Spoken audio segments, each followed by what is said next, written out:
Sorry indicators में आपको जाना है और यहाँ पे आपको टाइप करना है EMA। ठीक है, आप जैसे ही EMA टाइप करोगे तो आपको नीचे थर्ड ऑप्शन दिखेगा, जो कम्युनिटी वाले सेगमेंट में आपको दिखेगा EMA 20, 50, 100, 200। ठीक है, डॉक्टर ट्रेडिंग व्यू पे नहीं आ रहा है, ट्रेडिंग व्यू पे लगाना ना, ट्रेडिंग व्यू पे एक बार ट्राई करना।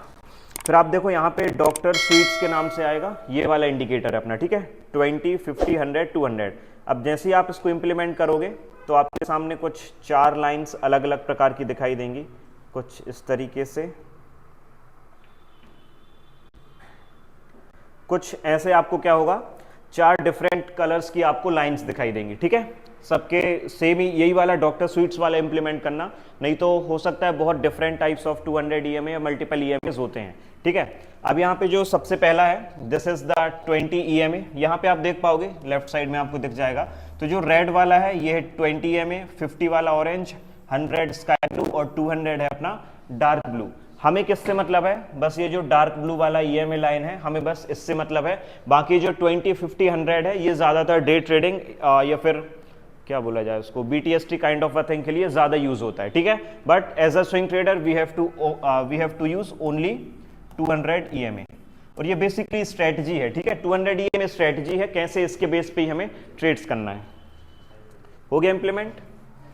फिर देखो एक बार सेटिंग में जाना, सभी यहाँ पे लेफ्ट साइड में दिखेगा ये सेटिंग का ऑप्शन, इस पे सेटिंग पे जाके जो ऊपर के 3 ये प्लॉट करके ऑप्शन है, इन तीनों को रिमूव कर लेना। ठीक है, इससे होगा क्या, सिर्फ आपका ब्लू वाला बचेगा, तो कंफ्यूजन क्रिएट नहीं होगा। 20, 50, 100 वाला सिर्फ ब्लू लाइन जब रहेगी तो ये आपका 200 EMA हो गया, फिर डाउट नहीं होगा कि कौन सा EMA कौन सा है। ठीक है, आगे बढ़ें।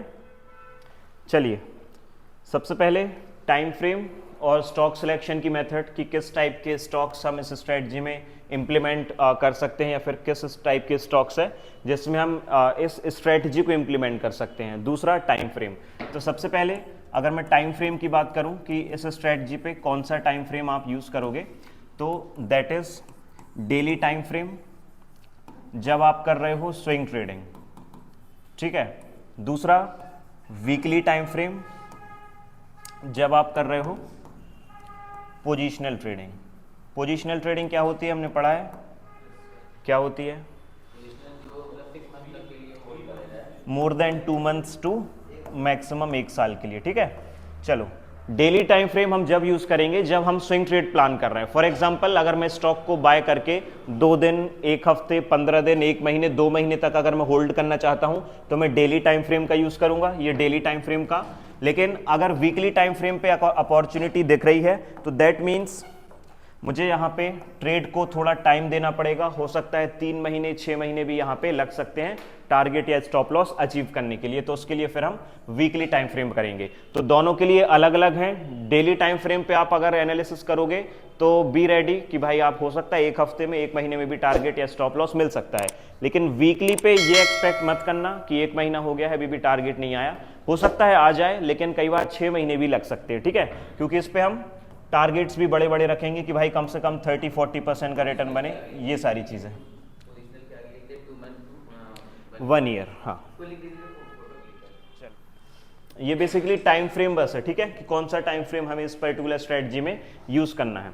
अब इसके बाद आएंगे हम स्टॉक्स पे, कि किस टाइप के स्टॉक्स पे हम इसको इंप्लीमेंट कर सकते हैं इस पर्टिकुलर स्ट्रेटजी को। तो हम निफ्टी 500 के जो स्टॉक्स हैं, निफ्टी 500 के जो स्टॉक्स हैं from the very top to the till 500, मतलब जिसकी सबसे ज्यादा मार्केट कैप है, टॉप HC 500 कंपनीज में हम इस पर्टिकुलर स्ट्रेटजी को यूज करेंगे। और कैसे निकालेंगे निफ्टी 500 के स्टॉक्स मैं बता चुका हूं, डायरेक्ट गूगल पे टाइप कर दो NSE 5 पैसा, किसी भी वेबसाइट पे जाना सब सेम डेटा ही देंगे। ठीक है, निफ्टी 500 की आपकी वॉच लिस्ट रहेगी, उसमें से उसी के अंदर जो स्टॉक्स हैं उन्हीं पे आप 200 EMA को इम्प्लीमेंट करोगे। ऐसा इसलिए है क्योंकि अगर आप ज़्यादा मिड कैप या फिर ज़्यादा स्मॉल कैप स्टॉक्स लेते हो उसमें प्रॉब्लम ये बनेगी कि वहाँ पे प्राइस एक्शन अच्छा फॉलो नहीं होता है, हो सकता है वो 200 EMA को रिस्पेक्ट ना करे और एंट्री करने के बाद भी फॉल कर सकता है, फिर डिफरेंट टाइप्स ऑफ चीज़ें होती रहती हैं जो कि अभी हम एग्जाम्पल्स के साथ समझेंगे। तो टाइम फ्रेम और स्टॉक सिलेक्शन क्लियर है, stock selection in the sense कि कैसे किस टाइप के स्टॉक्स में हमें ट्रेड करना है, और टाइम फ्रेम हमें यहाँ पे कौन सा रखना है। अब इसके बाहर एक्सपेरिमेंट मत करना कि हम तो 1 आवर पे कर लेते हैं, थोड़ा सा टारगेट ले लेंगे या फिर मंथली पे कर लेते हैं। डोंट ट्राई दैट, बहुत प्रॉब्लम होगी। सीधा सीधा चीज़ें फॉलो करनी है, डेली टाइम फ्रेम उठाओ, वीकली उठाओ, ट्रेड पंच करो, अलग करो, ठीक है।